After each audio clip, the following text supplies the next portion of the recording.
And welcome back, ladies and gentlemen, to the Lost Sheep Podcast. I am Nazario Pangallo, here with Evan Aber and Cole Bissett. and this is episode number 82. And I believe, Cole, correct me if I'm wrong, is this the first episode we've done in this household with Evan? Yes. Yeah. Yeah. I Well, don't think so. I don't folks, think if you're watching on video, you can tell we are in the household of Cole and Nazario. Cole, actually, I just realized this. If you could try to shut those blinds, the lighting, little glare over there, that's okay. But we hope you guys like this setup. We attempted to go to the Saban Center where we usually film, but it is indeed a Saturday morning, and the doors were all locked, something that somehow 3 intelligent college students did not think about at all before today. So we all drove over there and then realized we needed to find another place. So here we are. Here we are on this beautiful Saturday morning, March 28th. And fellas, it's right before Holy Week. Palm Sunday is tomorrow. Very, very exciting time of the year. But how are you doing? I'll start with you, Mr. Aber. Yeah, life's good. I'm excited for Holy Week this year. It's kind of been a.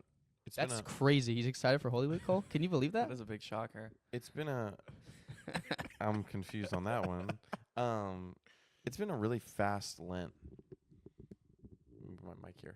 It's been a really fast Lent. Like I feel like this year Lent has just run by. But yeah, I'm excited. Like the Triduum is just super cool. Like the celebrations are just super cool, fun, awesome. And getting to see new people come into the church is just fantastic. I just also think with school wrapping up and just like we are 105 days out from the wedding now, Woo! so only a couple days from moving to double digits is pretty cool. And you know, getting into summer and starting internship and all that stuff, it's just like it's an exciting time. I'm very forward looking at this current time, so it's been good. What about you, Mr. Bissett? Yeah. I think for me, I'm just entering into like the pivotal point of the semester where everything starts to pile up on me. So Holy Week is going to be incredible, but it also is going to be full of school and tests and labs, and so just The good stuff, Cole. The good yeah, stuff. The good stuff. So just keep me in your prayers. I'm not looking forward to that part, but I am very much looking forward to, like, once I'm done my last test for that week on Wednesday. I have 2 tests and then a lab due Friday. But when I get done that last test, Holy Week is going to be so awesome because it's kind of like my break. And so going into that is going to be really cool. Plus, getting to experience the Triduum masses all together are really incredible. And then I'm going to do the Tenebrae at home with my family, which I'm really excited about because I don't know if I went last year to the Tenebrae, but really cool after Good Friday. It's the service that happens right after that, and it's kind of like the right after the Good Friday Mass, they do the Tenebrae service, and at the end of the Tenebrae service, the whole church kind of goes dark, kind of to symbolize that Jesus is in the tomb, and it's closed, and there's a perpetual adoration overnight and Easter Vigil the next day, and it's a really cool like transitory period. For us that are unfamiliar, what is that?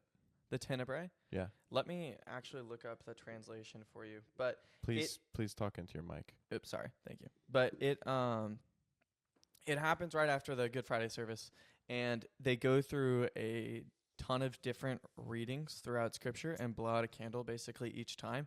And then at the end of it, they have this moment where the whole church goes dark, and there's a bunch of wood planks that clap together to symbolize like the thunderstorm.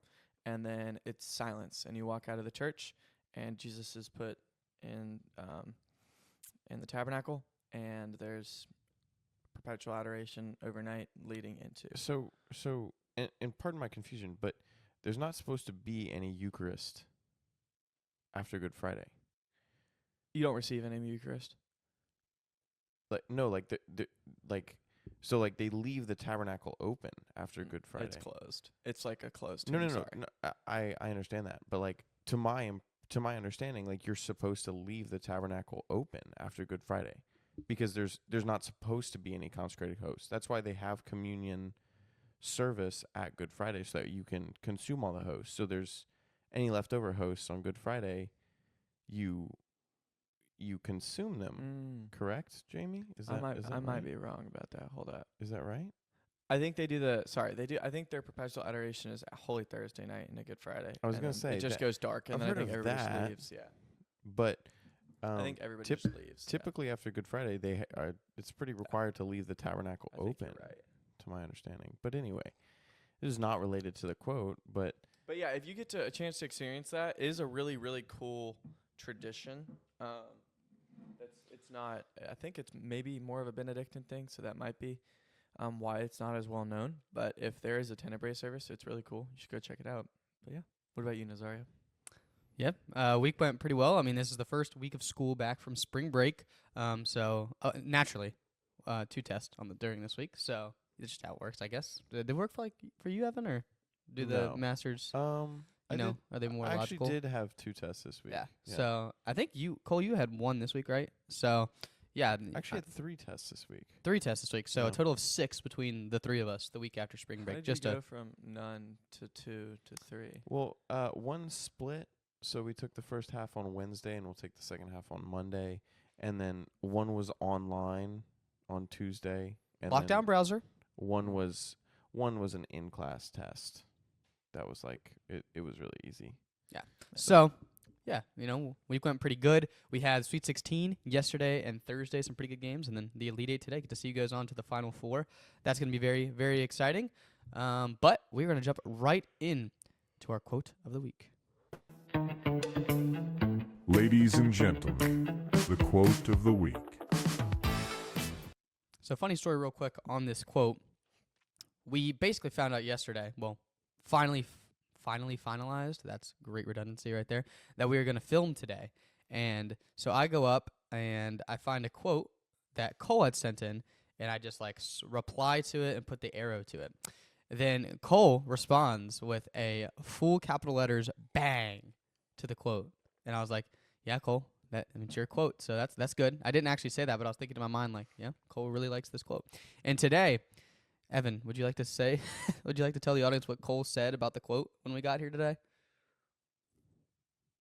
Nazario, I'm so happy that you picked that quote. I've been thinking of that quote. And I go, well, actually, I think you said, Evan. I was like, that's your quote.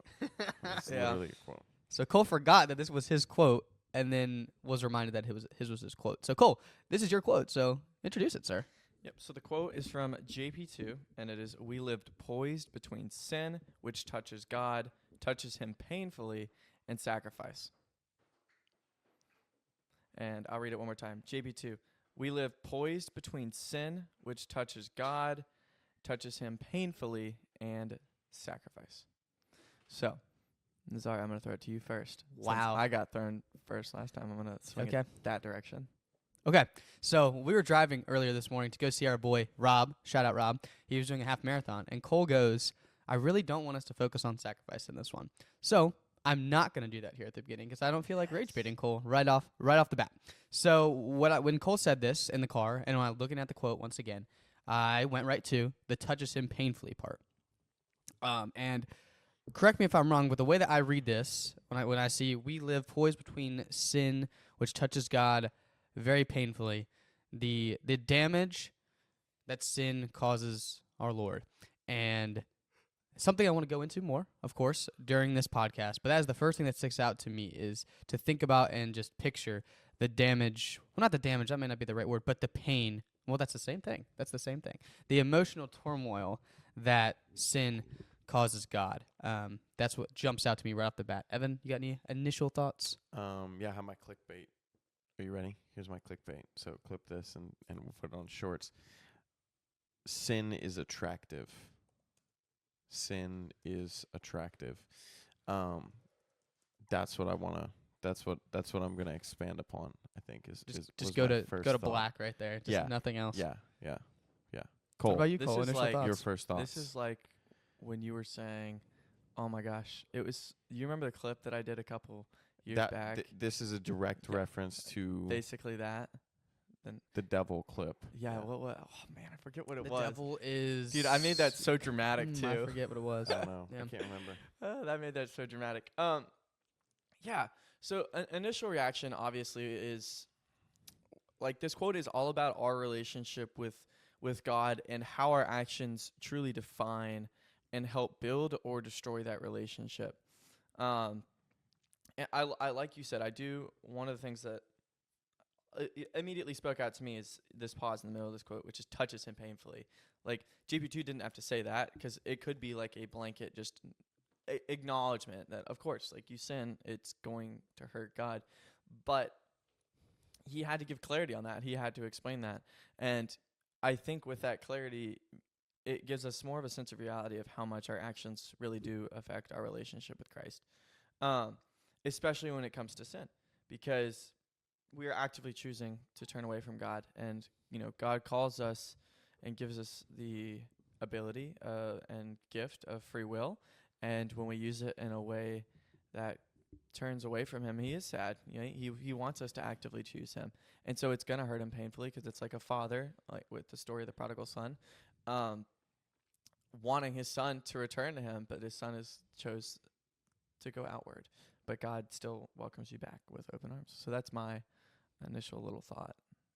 Yeah, and so reading back over it, I know I said that I wanted to go into that, but I want to clarify, and with the help of y'all, this state that we live between here. And I'm trying to think exactly what is JP trying to get to between sin and sacrifice. Is that all it is? Is it really just a state between sin and sacrifice? Is that all we live in between? Is that, when you guys read that, does that make a lot of sense? Do you understand that part fully?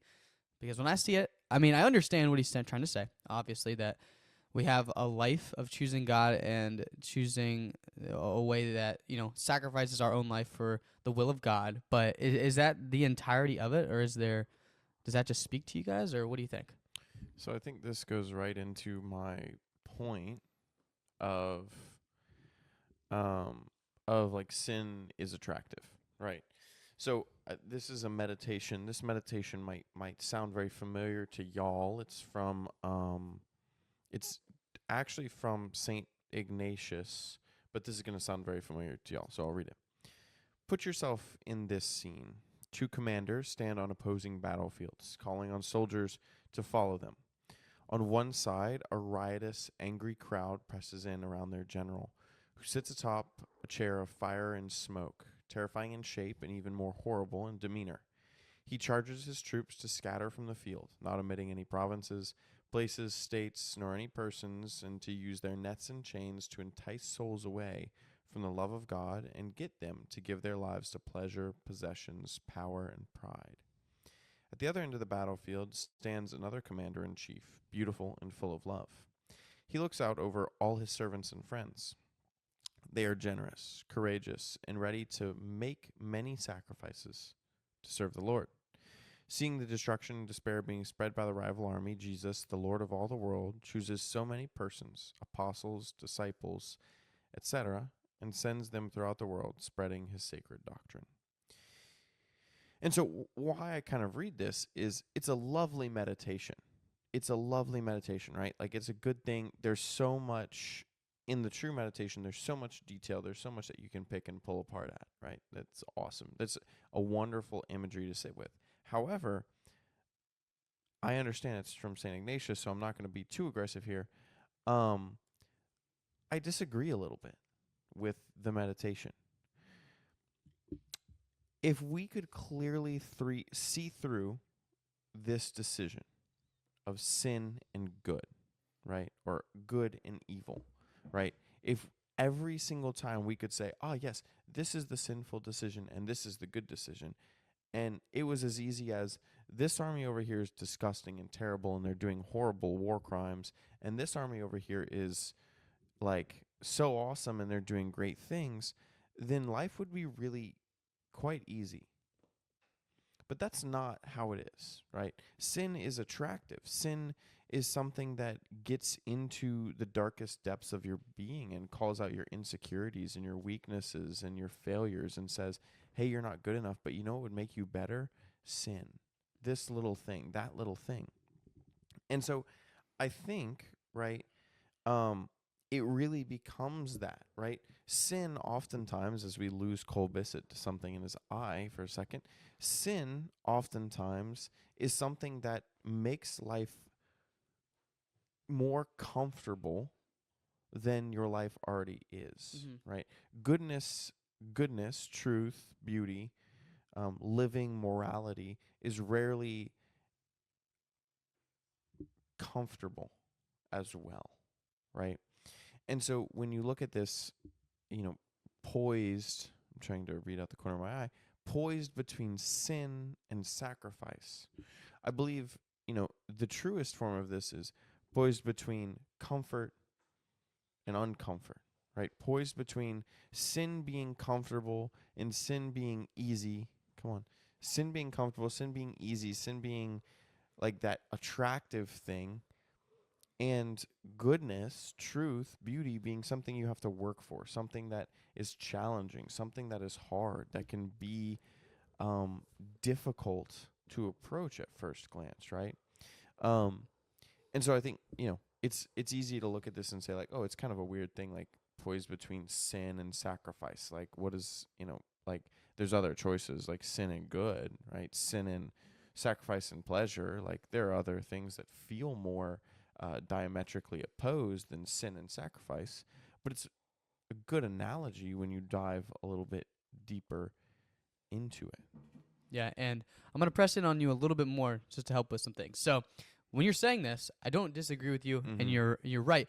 But from an outsider's perspective, say someone who is thinking about, maybe joining the faith or why to follow Jesus, and you hear what you say, Evan, it sounds just not very, nice. It doesn't sound very fun. And if we're talking about a God who loves us, who wants to give us, the best and has this great plan for us, what you're saying, well, I'm not sure. I'm sure, but someone could be not sure as to how that makes sense of why do I follow this. So I want to press in on you a little bit, and because we believe, obviously, that Jesus gives us the fullness of peace and joy and love. How does this correspond with what you're saying? If it's this state of sacrifice, this state of being uncomfortable and doing things that are so hard, how does joy, how does peace come from that? How does that make any sense if you're an outsider's perspective on this life? Yeah, so let me clarify a little bit. Firstly, I would say that like all good things are not of this world. I wish I could pull out that Bible quote out of my head right now, but like all rewards, the proper reward is due in heaven or something like that, right? And so firstly, like making decisions here like is good for this temporal life on earth, but also like we don't make decisions with the end.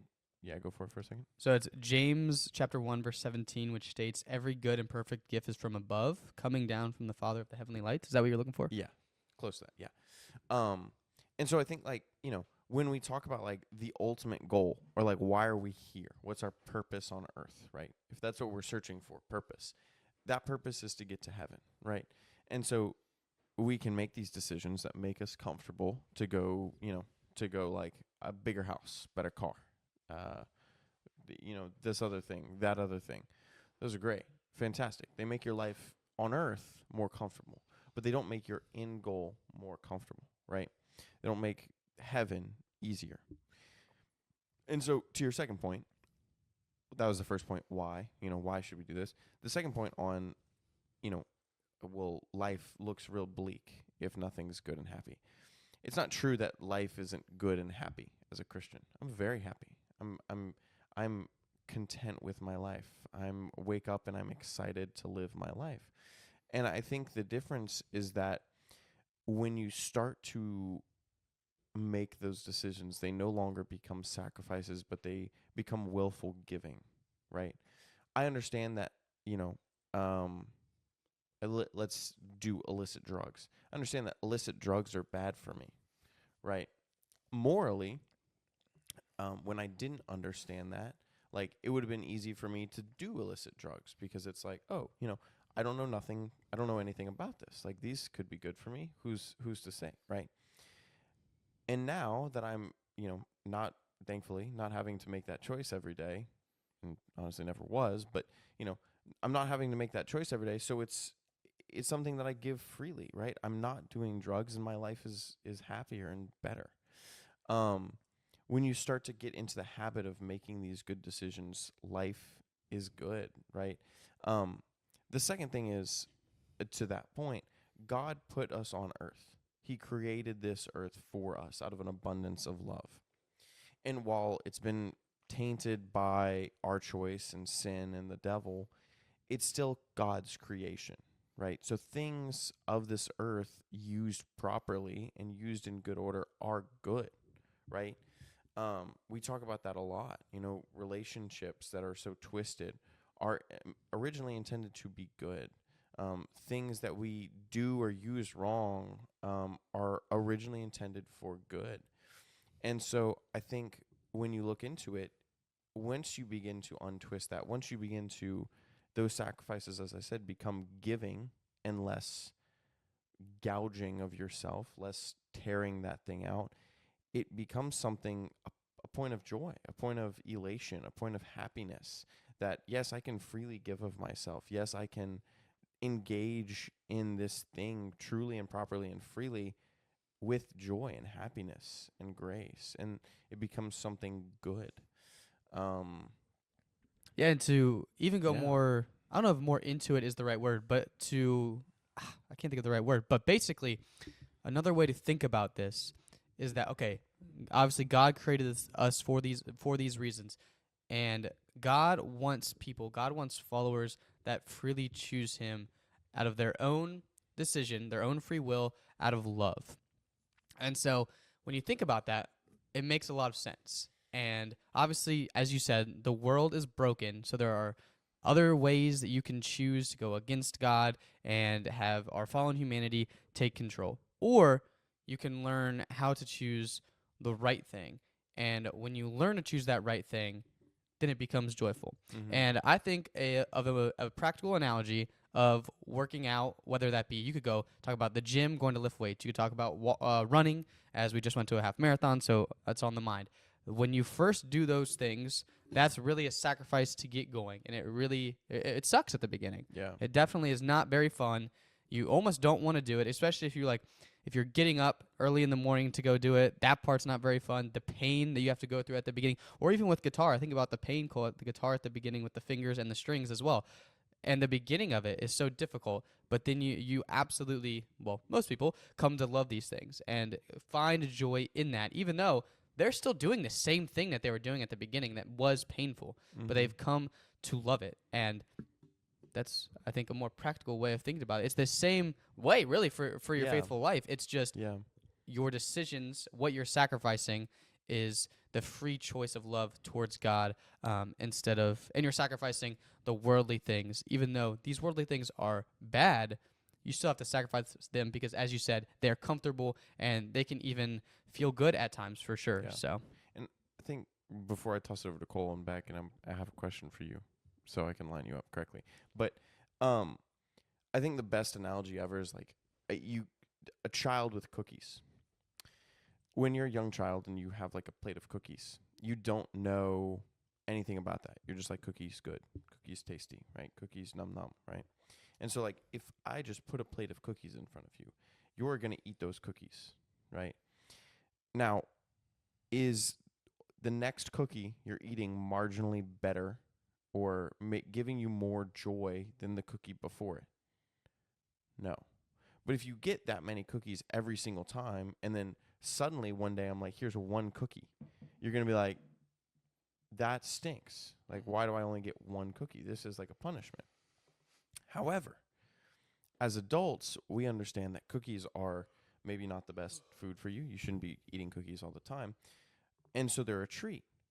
And so when we have a plate of cookies, instead of eating all of the cookies, we can make that free and coherent decision, right, to, I'm going to enjoy this one cookie because I know that it's tasty and it's a good thing. But also, I don't need to eat a whole plate of cookies because then, like, I'm going to be conditioning myself to think that, like, this is what's normal, right? I only need one cookie to make me happy. Like, that cookie is going to give me just so much joy. But if I eat a bunch of cookies at this sitting and at every sitting, then one cookie no longer gives me joy because my joy is derived from 1,000 cookies, not just one. And we're no longer free to make that decision of having one cookie because we're accustomed to having, 10 cookies. Is that a good analogy? It is. Okay. It is. I- It is. I like Cole, that one. we haven't heard Oh, from you in a while, so my we just want to check question. first. Yeah. Hold on. Oh, Cole, yeah, are you go. okay? You ran away from us. Yeah, Are Yeah, you no, okay? there was like something that Yeah, literally eyelash. got into my contact, under my contact, and gnat. I literally couldn't see. Yeah. So I needed to go upstairs to fix Fair that. enough. Well, we're glad that you're okay. Yeah, Cole. appreciate it. That Evan, your question. So before we sit down and for those of you who have been watching the show for a while, you know what's about to happen. But you gotta go get it. Okay. You gotta go get it, pal. All right. For those of you who have been watching the show for a while, you're gonna know what's happened. But there's a word in this sentence that may or may not need to be defined. What word it is, you can take your gander in the comments. Let's see. and How many words are in this quote? in your We've got 1, 2, 3, 4, 5, 6, 7, 8, 9, 10, 11, 12, 13 different words. I believe they're all 12 different. 12 different words because 12 it has different words? touches twice. Ah, so So 12 different words. words. Which one will Cole define?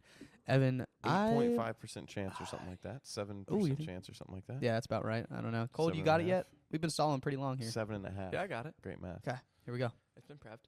So the word is poised. And I told Evan that I was going to do this one at the beginning of the episode. So that's And why I'm swinging it Evan, over. what did Evan say when you said that? He said that he already figured that I was going to do it. So he had, when he read the quote, he was like, I want to define it, but Cole's going to do it anyways. So I actually was going to go look it up just to make sure I knew what it was, and then in my head I was like, I don't even need to do that because we're gonna have the definition right here. So poised describes being composed, self-assured, and emotionally calm, or prepared and ready to take action immediately. And this is where I start getting a little different with this quote. Can you read that again for me? Sorry, I was Sorry. a little zoned out. Being composed, self-assured, and emotionally calm, or prepared and ready to take action immediately. Got it. How are you gonna disagree? I'm disagreeing with the quote. I don't like. That's not a poised. quote. That's a definition. No, but I don't like the word poised in it. You don't like the quote having poised in it, okay? Mm-mm. 'Cause Okay. I see where you're going with this, Cole. I like it. I don't think. And this wait, is let's put this on the record. Just as I kind of slightly disagreed with Saint Ignatius, you're now disagreeing with JP2. Saint.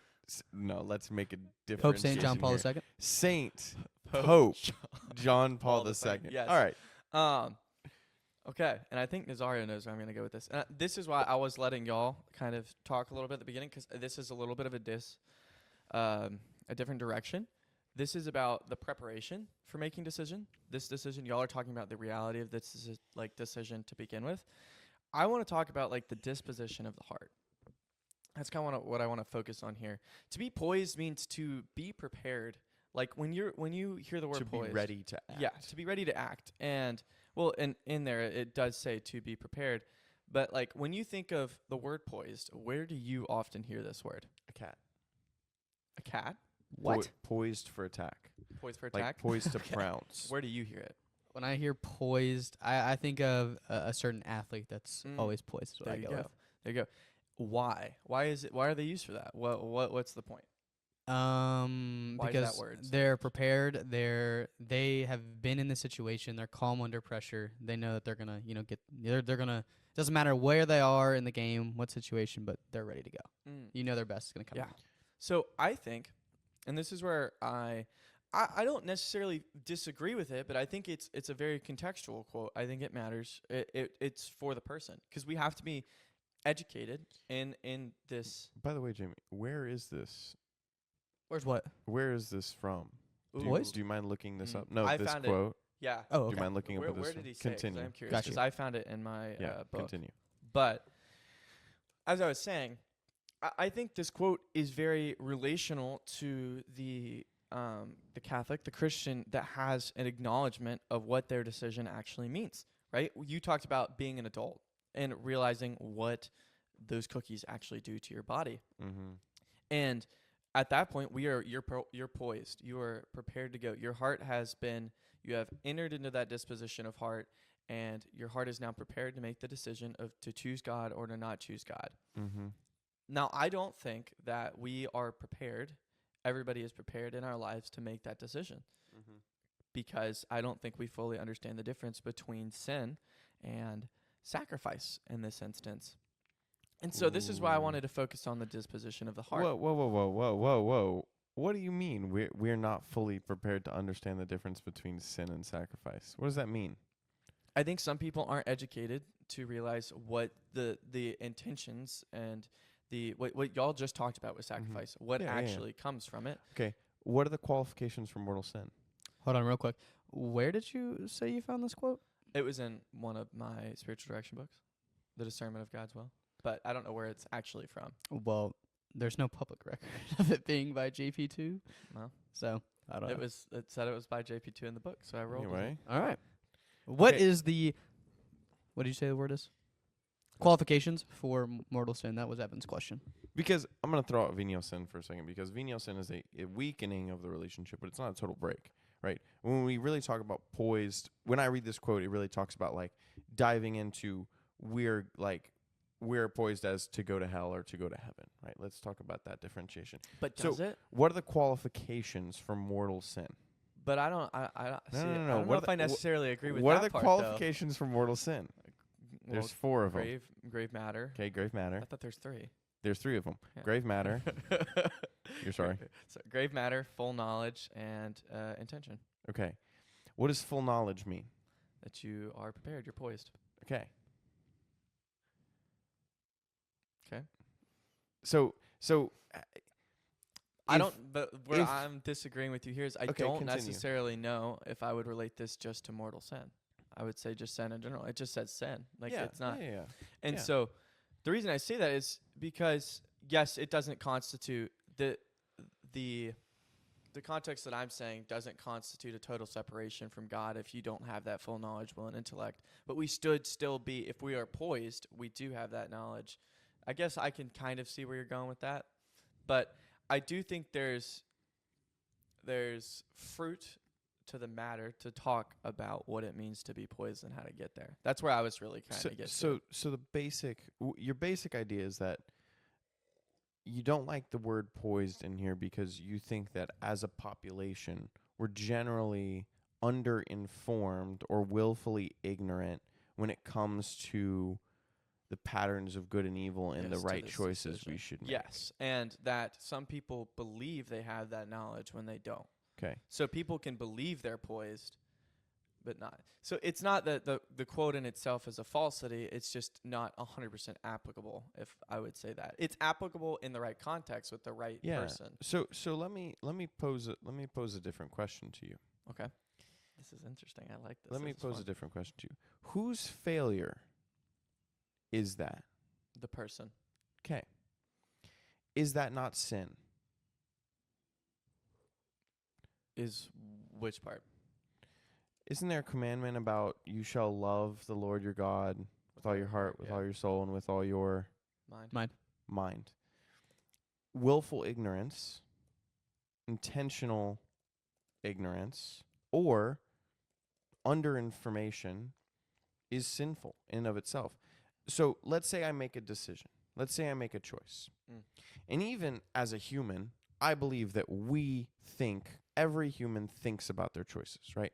I'm going to make a choice to, I don't know, say something simple, right? Let's go back to the cookies. I'm going to make a choice on whether to make chocolate chip cookies or sugar cookies, right?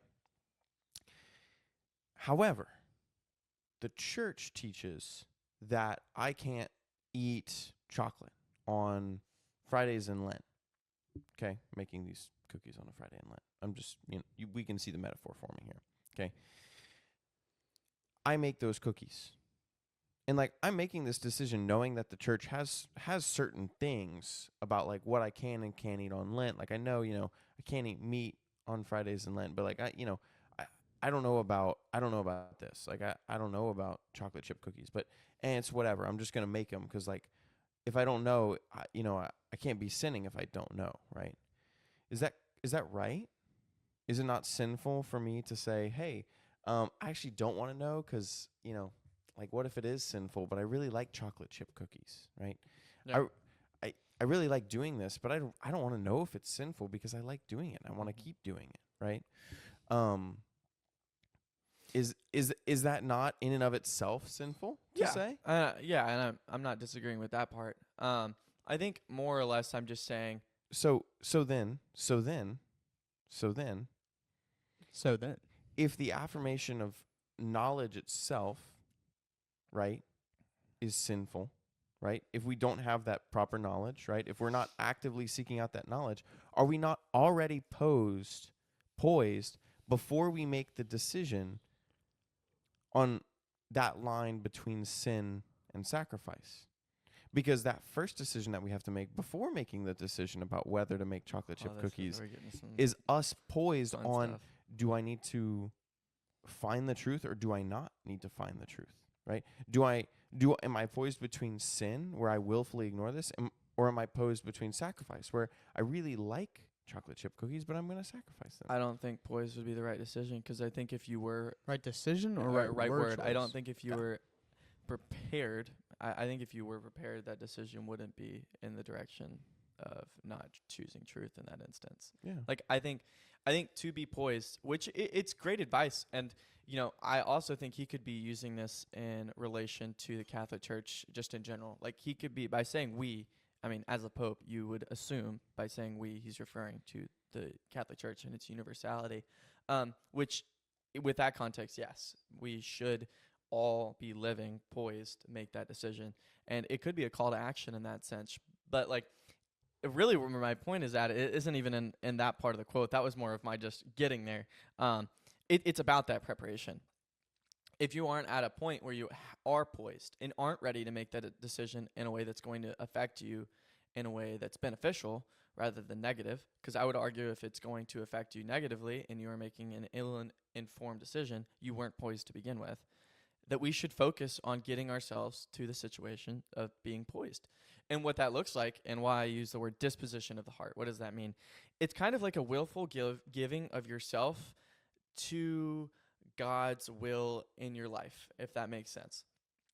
And so a lot of what I've been focusing on with my prayer for the last 2 or 3 months is, and I remember talking to you about this a couple months ago, is I was like, I don't remember the last time I went to adoration and was just like, the first thing I said was like, God, let your will be done unto me according to your word. Whatever you say, I am open ears, and I am willing to listen and am willing to follow your will in my life. Now, do we still have the choice? Yes. But am I going to be more poised because I have allowed the disposition of my heart to be in a way that's open to listening to what God wants and knowing that he wants the best for me? Yes, I am going to be more poised and am more likely to make that decision to follow God. And so I think that preparation is really, really, really important, which is why St. Ignatius's meditation is really important as well, because it gives you the grave reality of this decision, how much it actually matters. Enemy lines, God's lines. Like it's a pretty big deal when you think about it in the realm of spiritual warfare. And so putting your heart in a space to make that educated decision to choose the better side doesn't put you on the side of the battle that's going to get you killed. And so thinking about that from that perspective really does kind of put good emphasis on the situation. And so what I guess would like to talk about is, what ways do y'all see or have y'all encountered in your experience with the Catholic faith that you find that you can put yourself in a position where you are more poised and allow the disposition of your heart to align with God's will in your life? What ways as Catholics can we actively pursue this poisedness? Can you simplify that question, please? Yeah, I'm gonna have Well, to that toss was this what one to that- yeah. Nazario first. Yeah. I'm gonna need a What simplification. ways can we prepare our heart? Can we allow ourselves to enter into the disposition of our heart to make that decision? Pretty simple. How do we encounter God's will in our life the most and come to terms with accepting it? How can we be prepared to make a decision that disposes us towards God's will? Sure. Yeah. I like that. That's what you're asking? Yeah. What are just practical ways? I think everything I talked about before of like properly informing yourself, and then like. But does properly informing yourself allow, like, in what ways can we communicate with God, really, is what I'm trying to focus on here, to better understand his will for us, and then be open to accepting it? Prayer. Prayer, sure. Like that's actually the only Yeah. way we can communicate with God. I would say that like for the disposition of the heart, and I'll toss this over to you. I'll just be quick.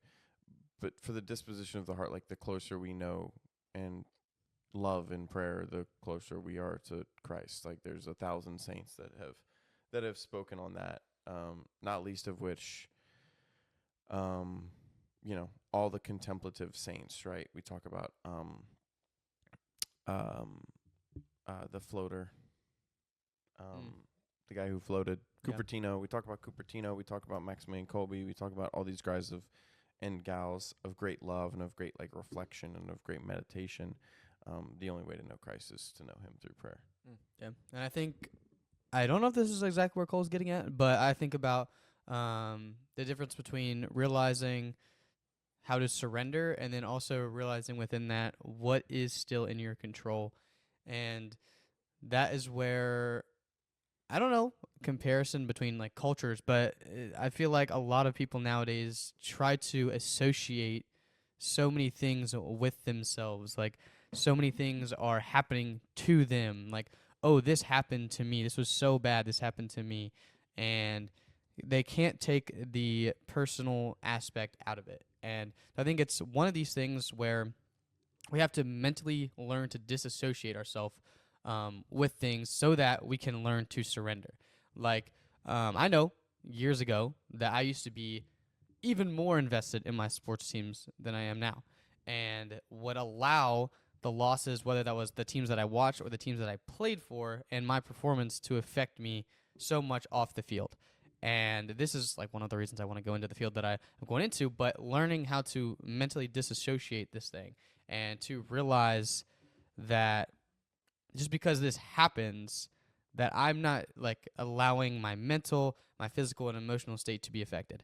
And I think this is where I like your words are confusing me a little bit, Cole, I'm not going to lie, but this is where like I'm thinking about it in that this thing is happening, but this thing does not affect me, and I do not allow this thing to affect me in the way that makes me upset. And so say something happens in your life, you can sit there, realize, okay, this thing happened, and on its own, it could be good, it could be bad, whatever.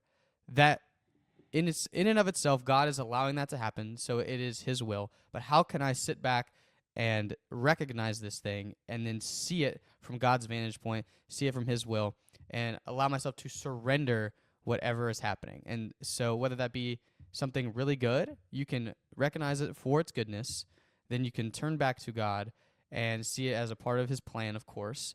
But then same thing with something bad. You can recognize, okay, God can use this. Yes, He didn't want this bad thing to happen. And so I just think about the mental disassociation. But then also on the other side, realizing, yes, all this stuff is happening in the world. Like there's over 8 billion people, I believe, in the world now. There's even more animals, creatures, whatever. There's so many things that happen in the world, but I still have my part to play.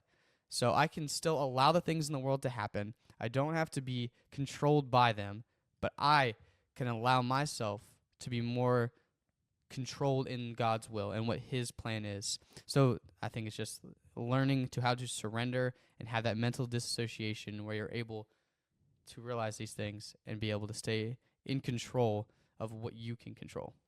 Yeah, and both I don't know y'all- if that was what you were going at all, but I wasn't really seeking an answer specifically from either of y'all. I'm glad Evan kept it at prayer as well, because it kind of both of y'all's answers in tandem are both answers that work well, I guess, in response to the question. What I guess I'm like trying to get at here really is just the practicality of being open to accepting God's will, because it can be very difficult, because there's a lot of things that happen in our lives, like you said, that we can personalize and say, why is this happening to me? And we let it go down a rabbit hole and we lose focus. And, Evan's response, simply prayer, it is part of what I was looking for, simply because I think a lot of people need to hear that. For us, it could be simple, like prayer, like, well, duh, like that's just where our head goes, duh, prayer. But like sometimes in order to understand God's will, we have to go down to the basics and be like, okay, prayer is needed. Like this is right here.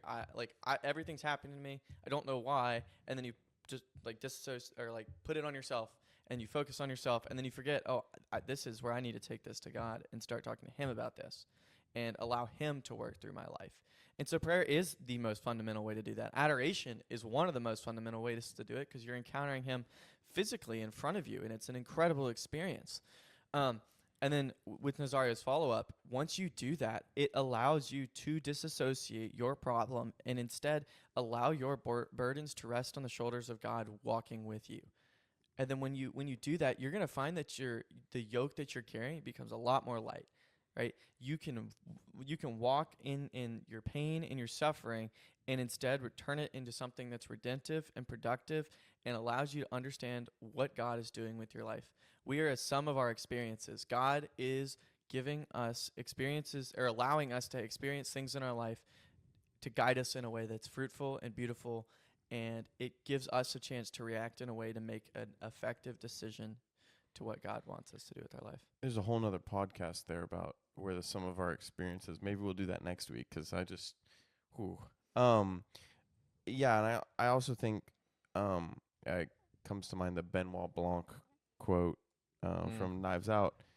It's so dumb, and the other character's like, yeah, it's so dumb, it's brilliant. He's like, no, it's just dumb. Like people when they're like, oh, well, like what do I need to do to get closer to God? And you're like, pray. And they're like, okay, but like what else do I need to be closer to God? And you're like, all things stem from prayer. Mm-hmm. Like if you're worried about anything else and you don't have a prayer life, you're cooked. Like, and look, like, bubble in my throat there. There are times in like my life, as I'm sure there are times in your life, where like prayer was not cool. Like prayer was not good. Prayer was not easy. Prayer was not simple. Prayer was not like the thing we wanted to do.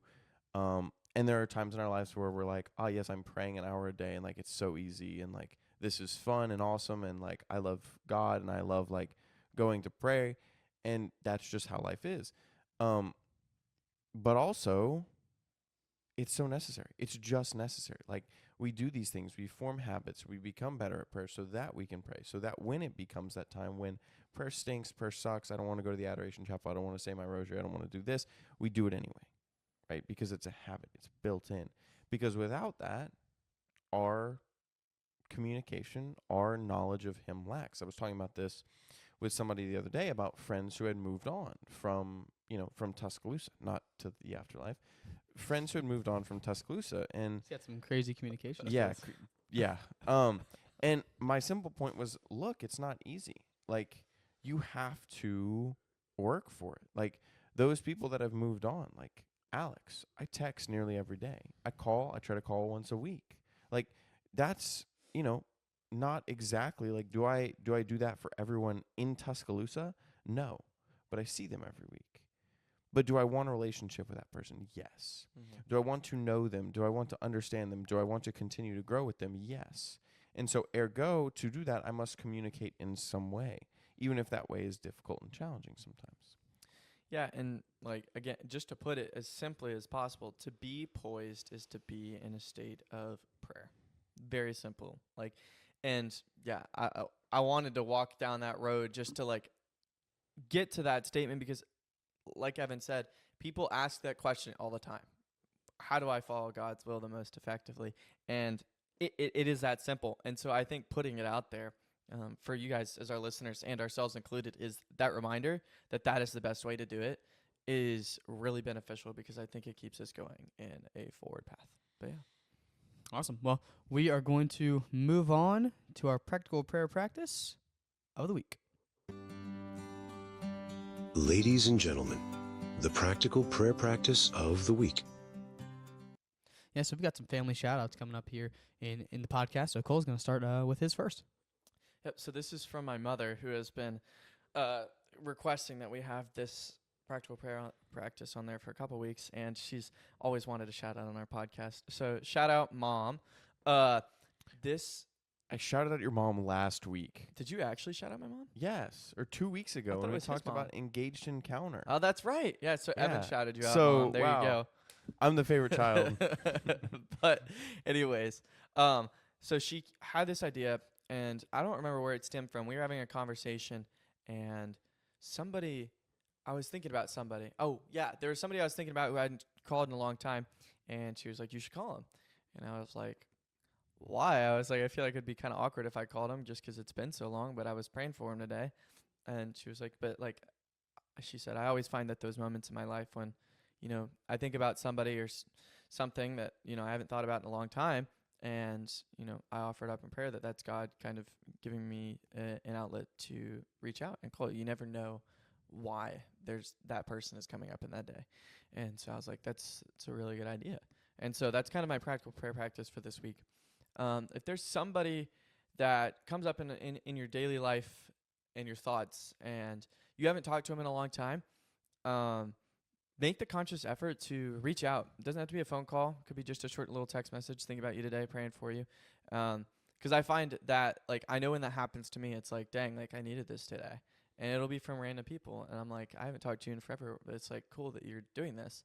And so I always find it's a very admirable trait, I think, to have that ability to communicate in a way that God allows you to give yourself to another person in that sense. So it's very beneficial. You never know when somebody might need you. I mean, you hear thousands of stories from people of, like, this person reached out to me right at the perfect time. I was struggling with this, and they hit me up with a message, and it just made me feel like God was speaking to me through them. And so you never know. You never know when somebody might need a helping hand or a just an arm of gratitude.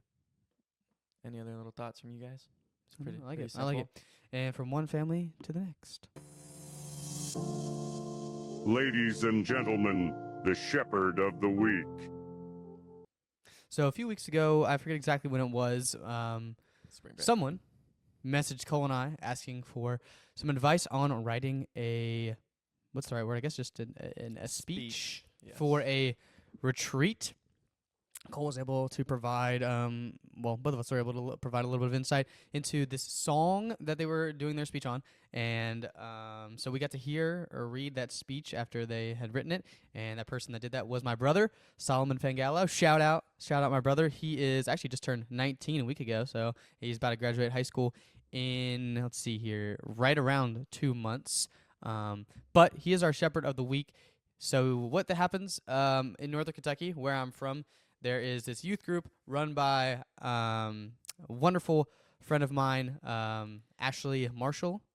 She is absolutely amazing, runs the youth group, also has, I believe, 6 kids now and still does this. Very impressive.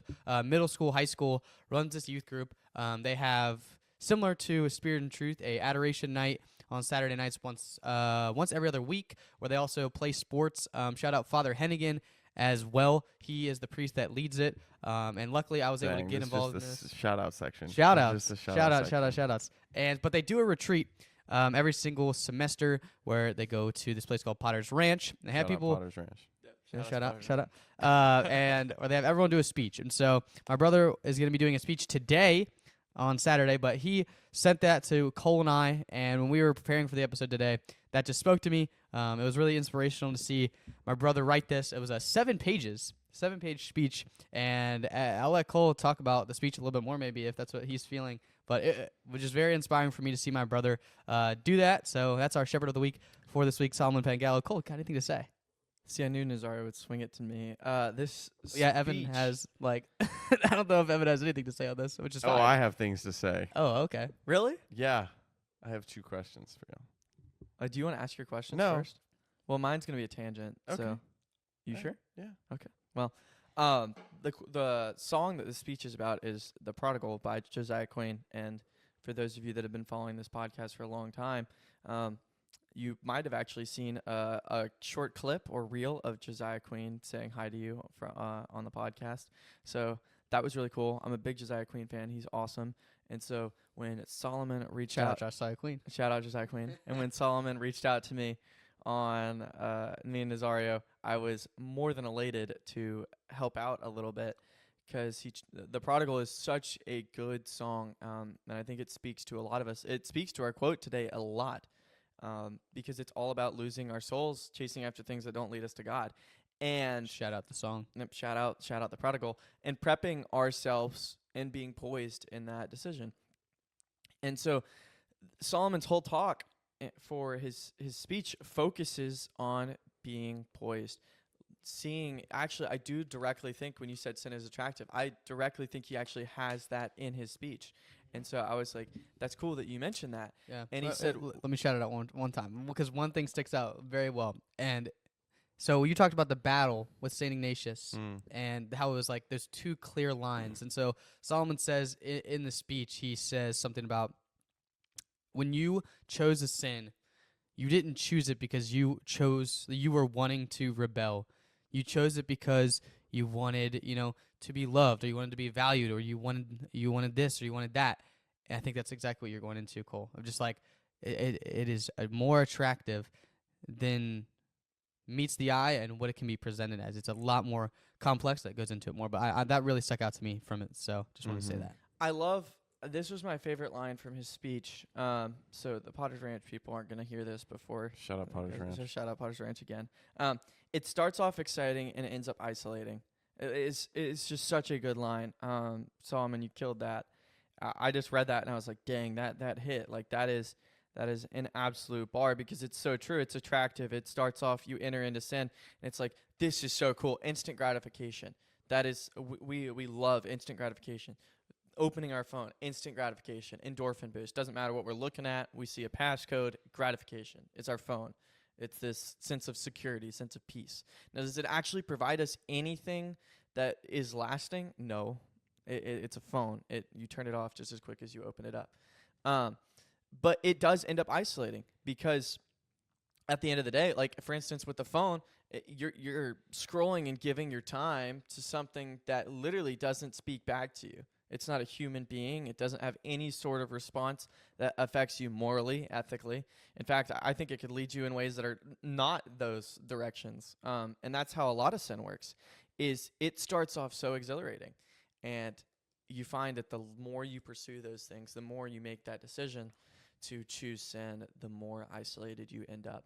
And so that's why I think this talk is so effective for the younger generation, is because the more poised the earlier you realize you can how important it matters to be poised, the more effectively you can live out your prayer life in the future. Yeah. So, but what are your little questions over there, say Mister Double Question over there? You gonna join search team Am I gonna join search team?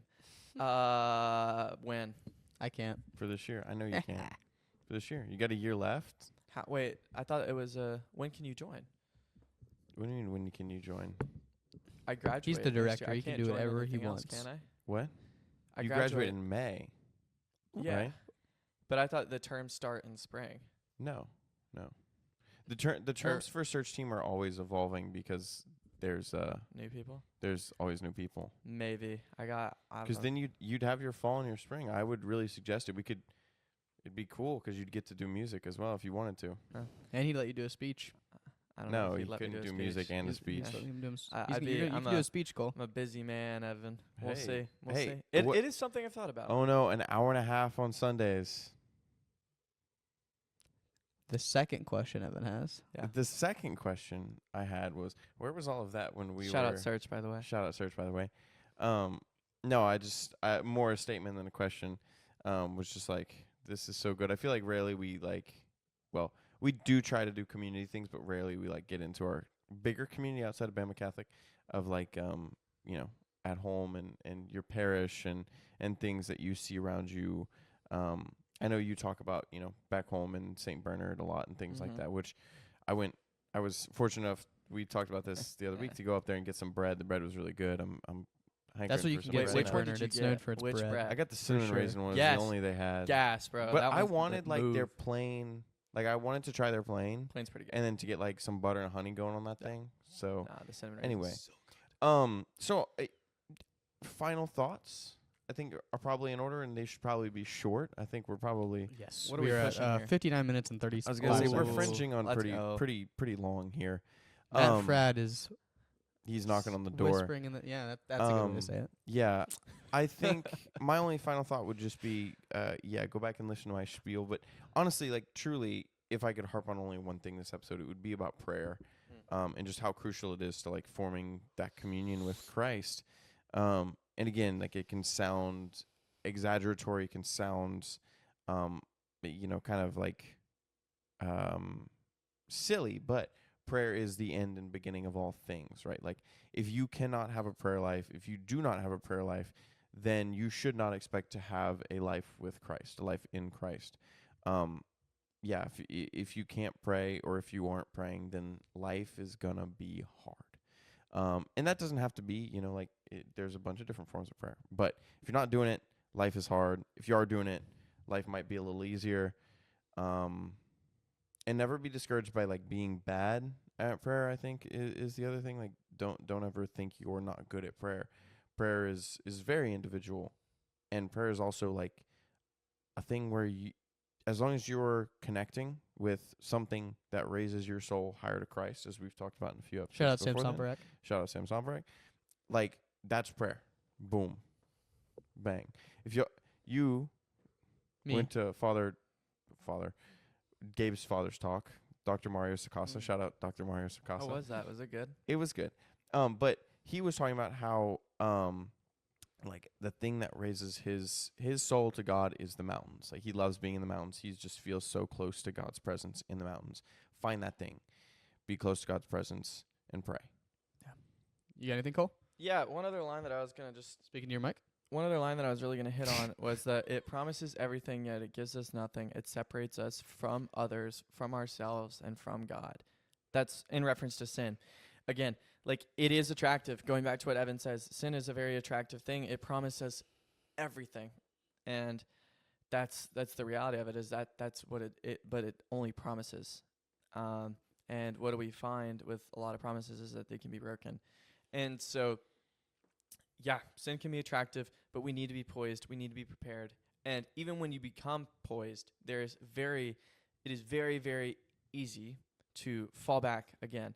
And the prodigal goes on to talk about that again, as you can fall back into a situation. Just because you're poised now does not mean you're poised later. In the beginning of a basketball game, you are totally poised to make your free throws. You get to the last 10 seconds when it actually comes to game time. You see a little bit, you see some bricks, you see some misses, even an air ball every once in a while, crazy enough. But like, that happens. You are under different circumstances. And so it is never okay to be comfortable when you're poised. You should always be pushing to be more and more poised as you keep going, because you need to be prepared when as the situation changes, when it gets harder, when you don't want to lose. You don't want to lose God's gaze when you meet him face to face. You don't want to lose the gaze that you have on God when you enter into a time that's hard, and it actually, you're staring right at God because it's sacrificial, and now you have to offer your sacrifice and turn it into something that's redemptive. And so you still need to look forward and never turn back. And so preparing yourself is the most important part of this. Back to Evan's point, prayer. It's the main highlight of this episode. It's what we will emphasize throughout the entirety of our podcast, its existence, is prayer, because there is no better advice and no better way to communicate with God than to get on the phone and call him directly. And that's what we're inviting you into. And the most beautiful encounter of prayer that you can have is through the Eucharist. And I encourage you, if you have a chance towards the end of Lent right now, there's no better time, honestly, to offer any sacrifice that you have in your life to God than in Lent, because we are literally walking with his sacrifice. And it's an incredible experience to walk with him in that suffering, in your own suffering, and turn it into something that's redemptive and turning it into something that's prayerful. So be poised, be prepared, for Jesus is going to rise next week. So what better place to be more prepared than now? Yeah. So whether you are a daily prayer, if you haven't prayed in a long time, or if you've never prayed at all, take that first step. Enjoy that state of uncomfortability. Enjoy the struggle. It's a part of the journey. Nothing good comes easy.